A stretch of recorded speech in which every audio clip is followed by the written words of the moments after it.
As the COVID crisis worsens in Greater Sydney, 3 regional communities are in lockdown after cases in the state's central west. Orange, Cabonne and Blaney council areas are in a 7-day lockdown after already suffering through a downturn from border restrictions. Joining me now live from Orange is Heifer Station Wine Sales and Operations Manager James Thomas.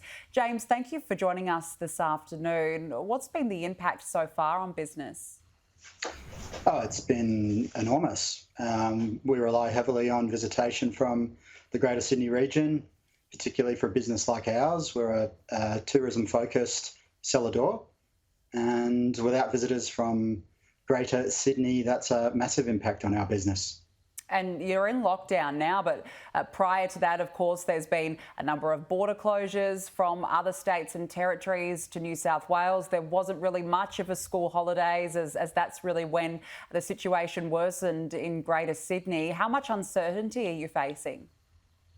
Well, there's a lot of uncertainty, especially with the news today of increased numbers, but we're still hopeful in the Orange region that we've had nearly a quarter of the population tested, and so far no additional cases in this region.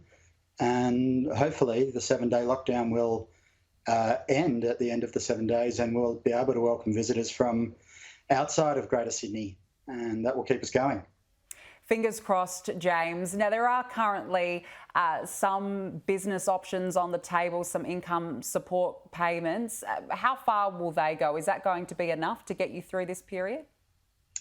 They're an essential part of the mix if we're going to continue to endure lockdowns, but they're not the solution. Small businesses don't want to rely on grants. We want to rely on customers coming through our doors. I think the biggest thing that people out there could do to help the regions is to look forward to holidays later in the year, October long weekends, school holidays, even Christmas holidays, and start planning and booking to visit the regions now, because that's cash flow through the doors of small business in the regions.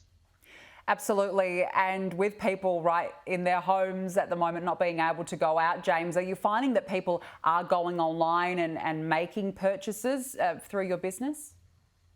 We've certainly seen a small uptick in online sales, and we'd encourage people to do that. If they'd like to fill their cellars with some lovely cool climate wine, hit up heiferstation.com. We've got a promo, Lockdown Love. If you put that in the shopping cart, that will get you 10% off a dozen and free delivery Australia-wide. Yeah, certainly sounds fantastic. So many people stuck in their homes at the moment, James. Just finally, as you mentioned today, you know, the news from the Premier wasn't so positive about how the state or the trajectory of the state right now. Are you hopeful for maybe more income support in the event that we are in lockdown for a longer period than anticipated?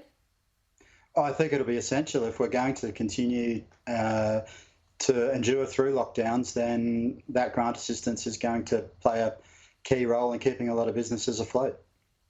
James Thomas, thank you for joining us this afternoon. Thanks for having me.